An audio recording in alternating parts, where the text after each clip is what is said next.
Painting has taken somewhat of a backseat to photography in terms of new features in recent versions of Photoshop, but no longer. In Photoshop CS5, Adobe has focused on painting, adding some important new features, including bristle tip brushes that I'm going to show you in this movie for painting with realistic brush strokes, a mixer brush for realistically blending paint with colors on the virtual canvas, and a new brush presets panel, as well as an improvement to painting performance.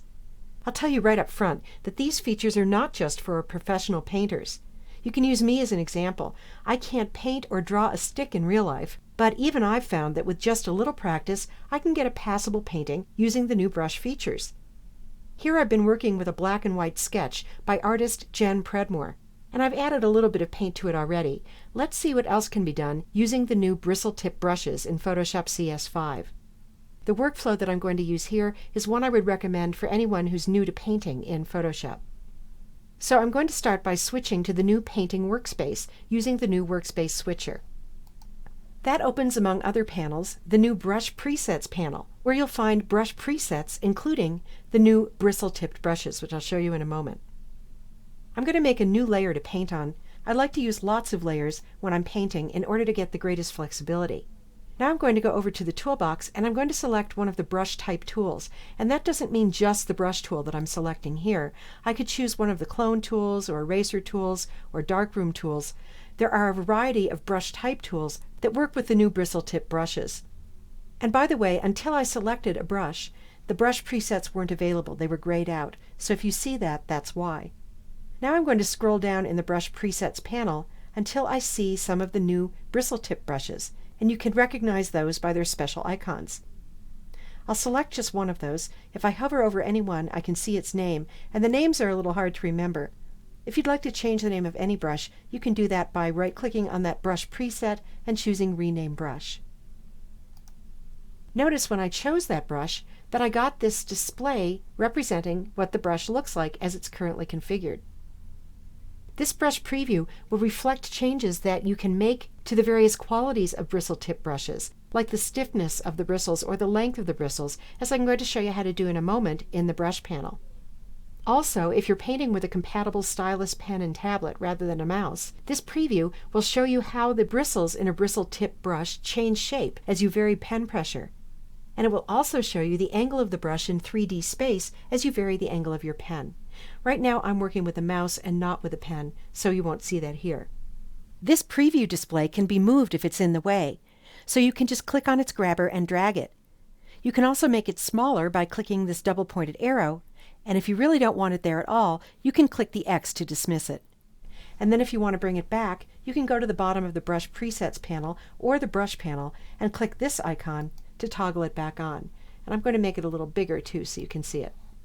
I need to reselect that brush, and then I'm going to come into the image and paint with whatever color is in my foreground color box. So I'll click and drag, and you can see how this brush paints. It paints with these rather natural looking strokes. And if I try a different brush, maybe this one, I'll get a different look. So I can just cycle through these brushes until I find one that I think is going to look good on my image. I'm going to try this one, so I'll come up to the image and I'll click and drag to paint with it. Now sometimes as I'm painting I like to change color, and the HUD color picker that I showed you in an earlier movie is perfect for that. So I'm going to hold down the keyboard shortcut Control plus Option plus Command. That's Alt plus Shift plus right click on a PC, and then I'll click, and that brings up the Hue Strip color picker. Let's say I want a little bit darker green. I'll just move down to a darker shade here, and if I want to actually change the hue, I'll release that keyboard shortcut, and with my mouse or pen still down, I'm going to press the space bar and move over this circle and then release the space bar to focus on it, and then I can change to another color. I might get an orange color. And then I can paint with that color, and notice that the brush preview is moving with me, showing the bristles as I lay down paint on this canvas. There are a few other controls in the Brush Presets panel that I'll show you. First of all, you can change the size or diameter of the brush from up here in this size slider, but I don't like to do that. I prefer to change brush size in context in the image on the fly. So if I wanted a smaller brush, that's easier for you to see, maybe like this one. And if I want the brush to be larger, I'll hold down the Control plus Option keys on the Mac. That's Alt plus right click on the PC and drag horizontally to the right, as I showed you how to do in an earlier movie. or horizontally to the left to make the brush tip smaller. So I think that's the better way to resize a brush.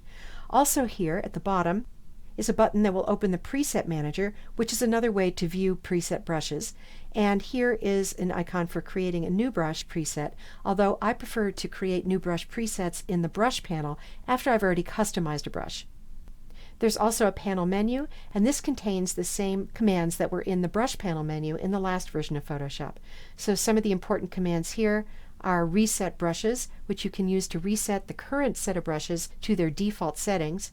And also there are a number of other brush preset sets that you can load in place of the default one. And finally, this icon on the Brush Presets panel will open the Brush panel where you can customize a brush. So I'm going to select a brush here, say this bristle tip brush, and then I'll click the toggle for the Brush panel. And if your panel doesn't look like this when it opens, go ahead and click on Brush Tip Shape. And that will bring up, among other things, the important bristle qualities area. Here I can customize the parameters of the selected bristle tip brush. From the Shape menu, I can choose an overall shape, a fan for example, and you can keep your eye over here and see the different brushes in the preview display. Here's a flat blunt brush, and so on. I can change the density of the bristles in this brush. If I want more bristles, I'll pull to the right, and less bristles to the left. And you can see that change take place in the display preview over here. I can also change the length of the bristles, making them longer or shorter, the thickness of each individual bristle, and how stiff the bristles are. This is an important control if you're working with a mouse rather than with a pen. At lower stiffness settings, the brush shape will deform more easily when you use it. And if you're using a mouse, you're also going to want to set your angle so that you can change the angle of the brush. All of the other settings here are ones that were available in the brush panel in the previous version of Photoshop, so I won't spend a lot of time on those. But I do want to mention that the controls in this column, like shape dynamics, texture, and dual brush, are all available with the bristle brush tips. So once I've customized my bristle brush, which started out as a preset, I can come into my image and paint with it. I can also save my customized brush as a new preset for use on other images, and there is something new about that I'd like to show you. So to save this as a brush preset, I'll go down to this icon and click, and notice that in the dialog box that appears, there is a new option, and that is a control that I can uncheck if I don't want to capture the brush size in this preset. The advantage of doing that is just to make one flexible brush and not have to have a lot of different sized brushes that take up space in the Brush Presets panel. So I'll click OK, and now in the Brush Presets panel, you can see my brand new preset bristle tip brush. Now let's say that I don't have a bristle tip brush selected, but just a regular brush. I want to show you a couple of new icons up here in the Tool Options bar.